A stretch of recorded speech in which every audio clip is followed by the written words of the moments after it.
Nagabenta ki khubor baman kasni pet but subscribe ya u Antor News. Kublay phi baro kini kilong ki khubor bam ta kasni.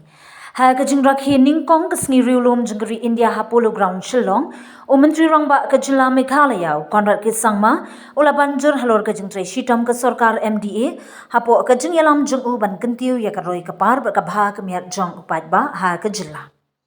Ula panshai ba ka sarkar ka labu ka thongling ba ka Meghalayan decade 2022-2032 ban belong ya ka Meghalaya kum ka wei ni ki top 10 jong ka jilla ha ka ri India ha ka liang ka GDP per capita bar ki sustainable development goals ula pen iru ya ka mission shipho kum ki shipho jing kular na ka benta ki paidbah ki ba kenthop ya ka surok ka babiang ka ombam ka boarding jing sumar ka puli ka puthi jing yarap ha ka imlang salang ka internet jing ai jing shakri shaka yeng kasam ba jing pen scam ya ki jaka paidbah Umentri rangba ula penken mauru ya ka jingkiu shaprang ka jilla ha ki snem bala letno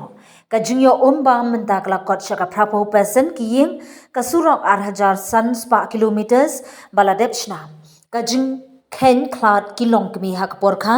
bala hiar hadu south nyo person ka jing ken klat ki khna red bala hiar hadu laipo person ka jing pen khan ya ki health sub centers bar ka jingte ya ki medical college ha shillong batura Ula shimru ka senjam ban kular ban kentiu ya ka yo ka kot ka jilla hadu shipho billion house nem 8000 arpupra bar khandriu billion house nem 8000 laipu ar bat banwan ra ya ka jingshna pisa hadu shipho 1000 klor tingka ka thong ba kham jilliu kalong ban plong ya ka Meghalaya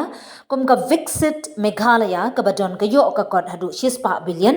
house nem 8000 south nyo Banya drinkan berkathong kari India Viksit Bharat.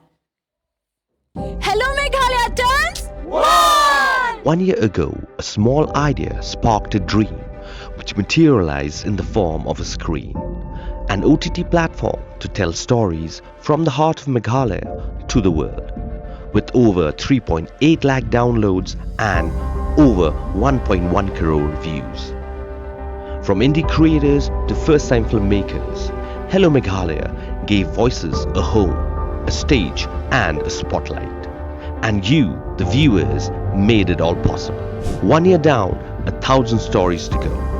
Here's to more laughter, more culture, more Meghalaya. We